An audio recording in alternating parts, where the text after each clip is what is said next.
Are you really that naive about me, Jonathan? Scriptures praising and Lord. Are you really that naive about me, Jonathan? So should I believe you are, even, Jean? You say I should not be that naive with you. Marianne also said that I was naive with her and I should not have trusted her. Why do you think that she went into your house? Said something good about the Lord. Are you really that naive about me, Jonathan? Scriptures praising and worshiping Jehovah are all over the place in the Bible, especially songs. But it's the verses that describe all the evil in him. Those are the ones you want suppressed, aren't they? Just like the verses that describe King David as he was calling out to and worshiping his Lord God Leviathan. Certainly you've told people by now that Jehovah is also the... Sorry, but it's not written in the Bible that David worshipped Leviathan as his god. And it's not true neither that I said that Leviathan is God. Leviathan is a creation, he's not God, and David did not worship Leviathan as his god. You started to make stuff up a lot lately. Seems you are desperate. Dragon Leviathan, happy you too, and worshiping his Lord God Leviathan. David are the ones you want suppressed, aren't they? Just like the verses that describe King David as he was calling out to and worshiping his Lord God Leviathan. Certainly you've told people by now that Jehovah is also the dragon Leviathan, haven't you? The true Father... Where do you get this? I never said this. And you are saying described as when you are making an interpretation of it. When you're talking about David describing as he worshipped how he described Leviathan to worship him as his god, you're saying it's describing it. You are making an interpretation, and I never said to anybody that Leviathan is the Lord. Jehovah is also the dragon Leviathan, haven't you? And just like the verses that describe King David as he was calling out to and worshiping his Lord God Leviathan. Certainly you've told people by now that Jehovah is also the dragon Leviathan, haven't you? Okay, you really got to show me where exactly you took that from. Where did you take that from? If you make those type of claims about somebody, you need to be sure to have something to back it up.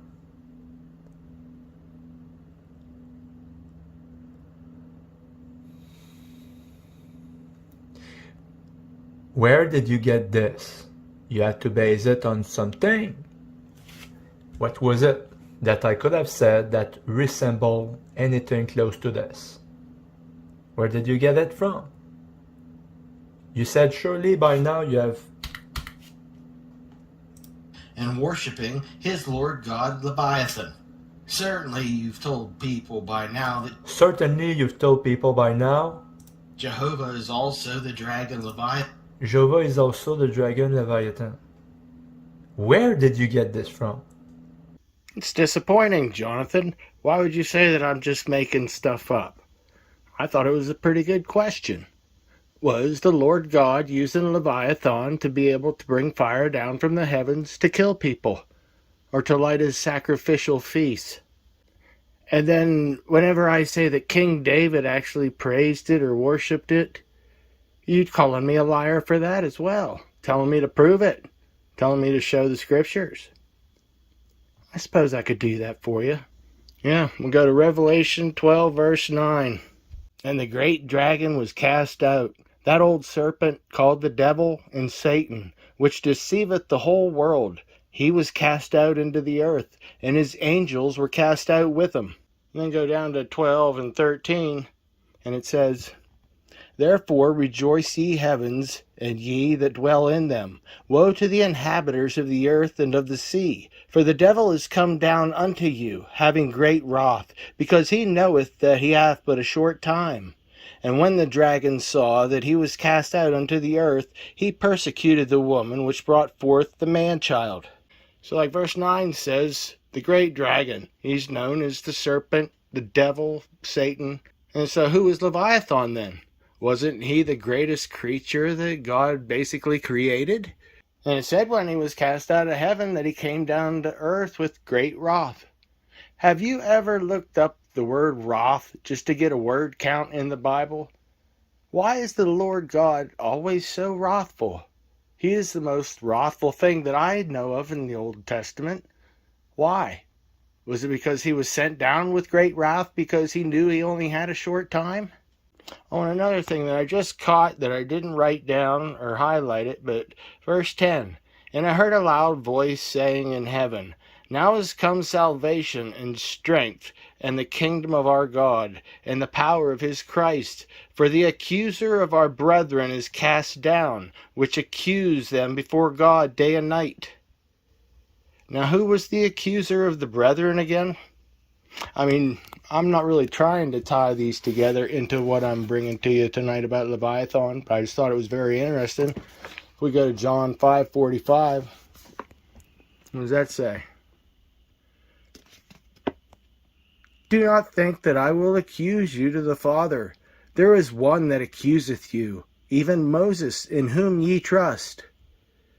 So Jesus says that he's not going to accuse, and there's only one that accuseth you. And you'll go back to Revelations again, and verse 10 says that, for the accuser of our brethren is cast down. Is that a coincidence? Just asking. So let's get back to Revelation 9, and that the dragon had been cast down. Now, what was the description of that dragon, do you think? If it was Leviathan, was there a description? And there was a description. Go to Job, the book of Job, and he's going to describe it. I'm actually just going to read the whole chapter, chapter 41, because it's a description of the Leviathan. It says, chapter 41, of God's great power in the Leviathan. Canst thou draw out Leviathan with an hook, or his tongue with a cord which thou lettest down? Canst thou put a hook into his nose, or bore his jaw through with a thorn? Will he make many supplications unto thee? Will he speak soft words unto thee? Will he make a covenant with thee? Wilt thou take him for a servant forever? Wilt thou play with him as with a bird? Or wilt thou bind him for thy maidens? Shall thy companions make a banquet of him? Shall they part him among the merchants? Canst thou fill his skin with barbed irons, or his head with fish spears? Lay thine hand upon him. Remember the battle. Do no more. Behold, the hope of him is in vain. Shall not one be cast down, even at the sight of him? No one is so fierce that dare stir him up. Who then is able to stand before me? Who hath prevented me that I should repay him? Whatsoever is under the whole heaven is mine.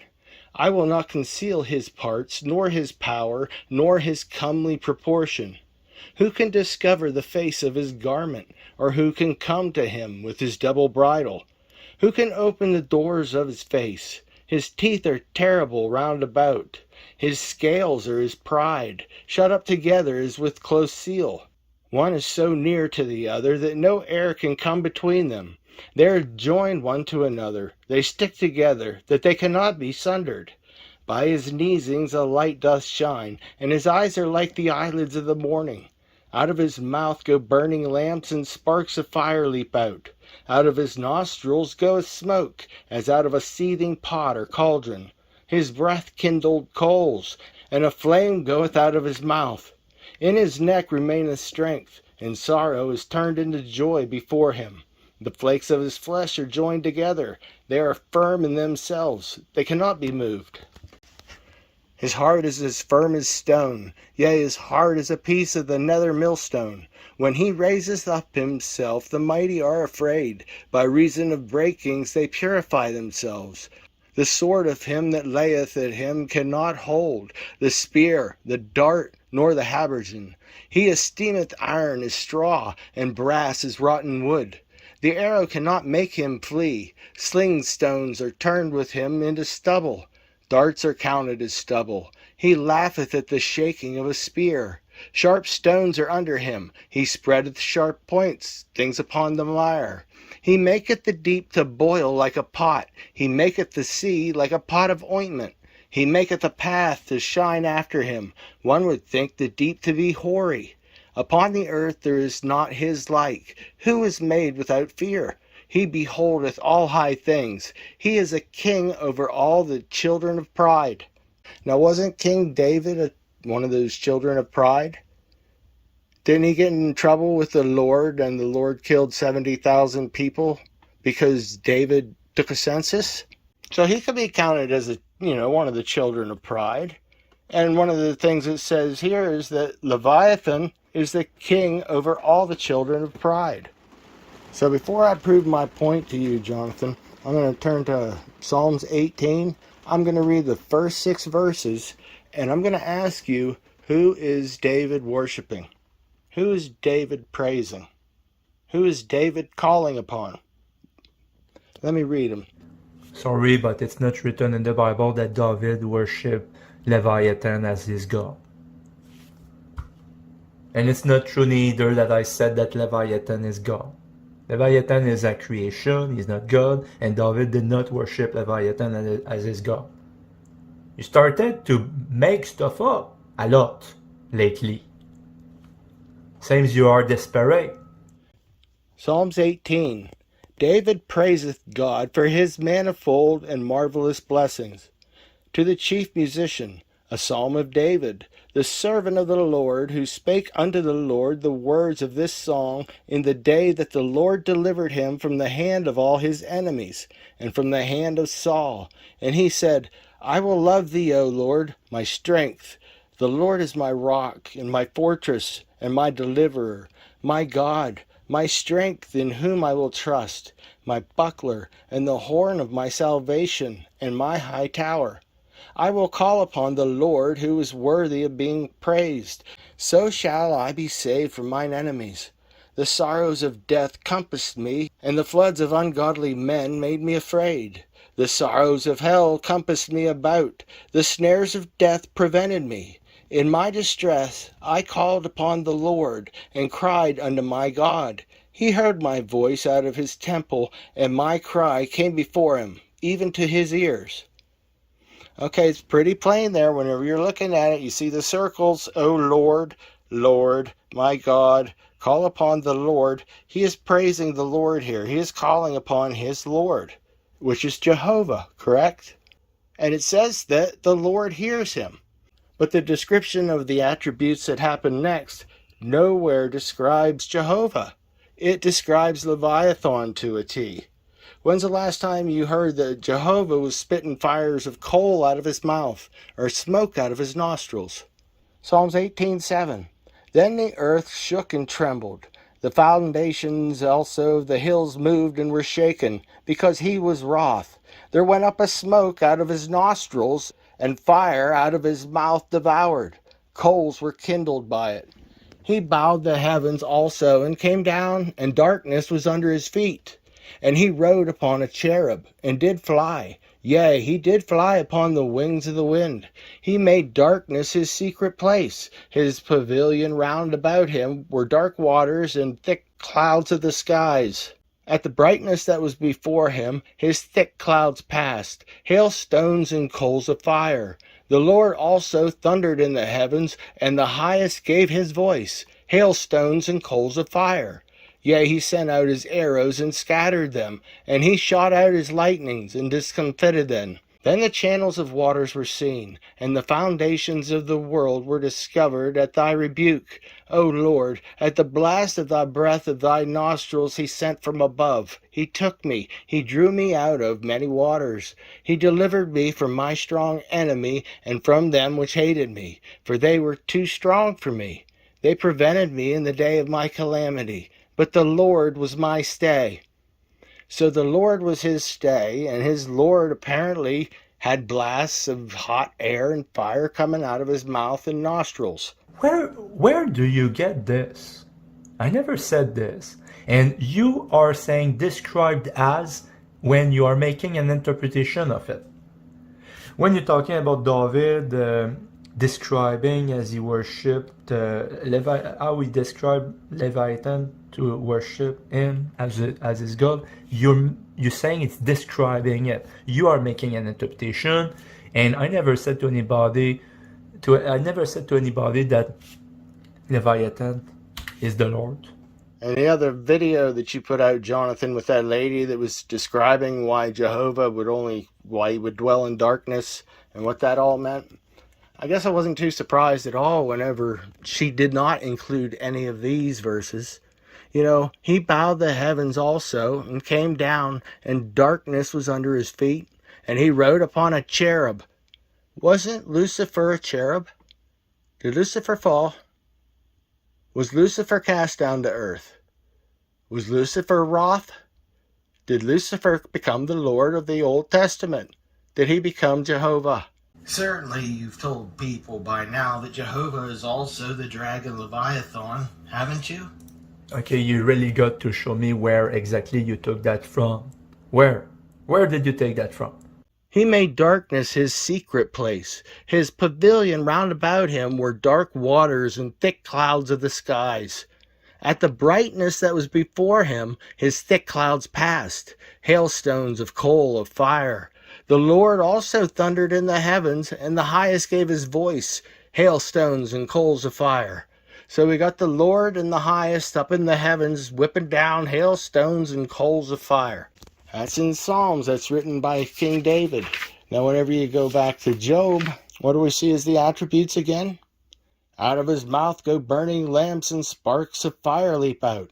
Out of his nostrils goeth smoke, as out of a seething pot or caldron. His breath kindleth coals, and a flame goeth out of his mouth. And if you compare the attributes to those in Psalms, and we know that he was, praising the Lord and praying to the Lord, but compare the attributes. Smoke out of his nostrils, fire out of his mouth, devouring. Then you have coals were kindled by it, which is the exact same attributes that you seen in Job, when it was Leviathan the dragon, not Leviathan the Lord God Jehovah, the Old Testament. And the very same accounting that we've seen in Psalms 18, it can be found in 2 Samuel 22. I do believe the whole chapter is just a copy and paste, so it's pretty much the same thing. Yeah, they felt the need to put it in there twice, so I'm going to read out the portion that I think's important, and I'm going to ask my question. Why is the Bible describing the Lord God, Jehovah? Why is it describing him with all the attributes found on the Leviathan? Why is King David praying to something that has the attributes of the Leviathan, the fire-breathing dragon from the heavens that basically murders people? Why is the Lord God Jehovah being so closely described as the Leviathan? Is he the Leviathan, Jonathan? Does he use the Leviathan? Chapter 22:7. In my distress I called upon the Lord and cried to my God, and he did hear my voice out of his temple, and my cry did enter into his ears. Then the earth shook and trembled, the foundations of heaven moved and shook, because he was wroth. There went up a smoke out of his nostrils, and fire of his mouth devoured. Coals were kindled by it. He bowed the heavens also, and came down, and darkness was under his feet. And he rode upon a cherub, and did fly, and he was seen upon the wings of the wind. And he made darkness pavilions round about him, dark waters and thick clouds of the skies. Through the brightness before him were coals of fire kindled. The Lord thundered from the heaven, and the Most High uttered his voice. And he sent out arrows and scattered them, lightning and discomfited them. And the channels of the sea appeared, the foundations of the world were discovered, at the rebuking of the Lord, at the blast of the breath of his nostrils. Sorry, but it's not written in the Bible that David worshipped Leviathan as his God. And it's not true neither that I said that Leviathan is God. Leviathan is a creation, he's not God, and David did not worship Leviathan as his God. You started to make stuff up a lot. lately. Seems you are desperate. Seems you are desperate. And you remember in Psalms 18, whenever I was looking at cherub, and I said that wasn't Lucifer a cherub? Because it says, and he rode upon a cherub, and did fly. Yea, he did fly upon the wings of the wind. And that kind of reminds me of Ezekiel 28, 14 through 16. Verse 14, Thou art the anointed cherub that covereth, and I have set thee so. Thou wast upon the holy mountain of God. Thou hast walked up and down in the midst of the stones of fire.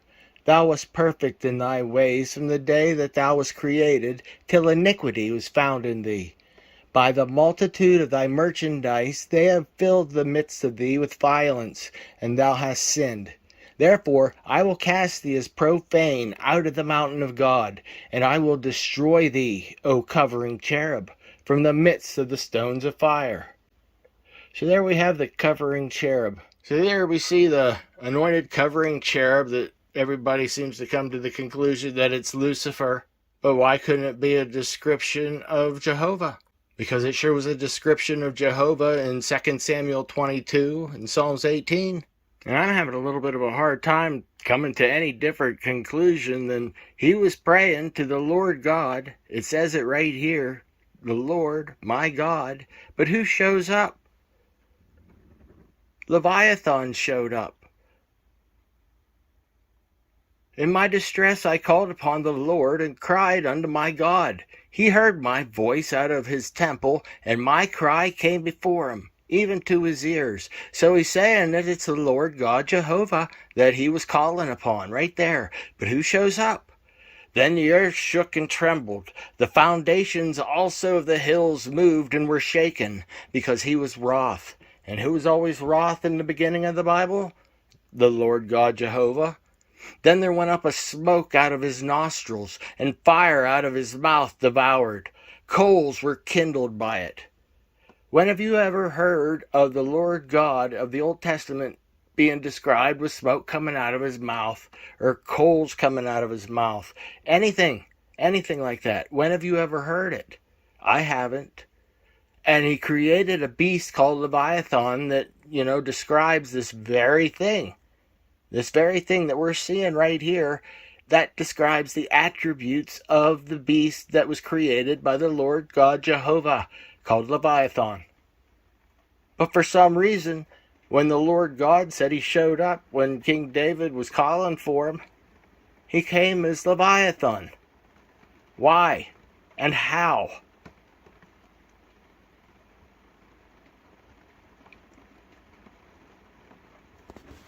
And then to finish it off in verse 15 by saying, the channels of water were seen, the foundations of the world were discovered at thy rebuke, O Lord, at the blast of the breath of thy nostrils.